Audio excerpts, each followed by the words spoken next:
Saturday, May 12th, 5:30 on the Saturday, and it's just stopped raining. It's been raining all day. Let's look out my window and see what it looks like, okay?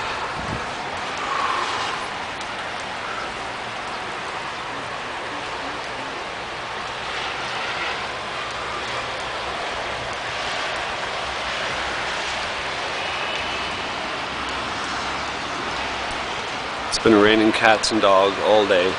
Let's look out the other window.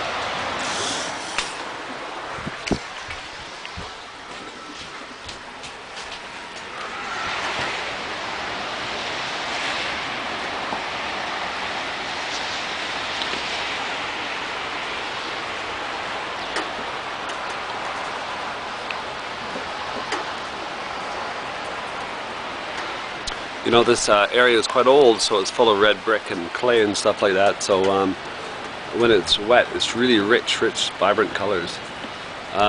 Nobody's around today. It's very, very quiet, and just a lot of traffic because nobody wants to take the subway.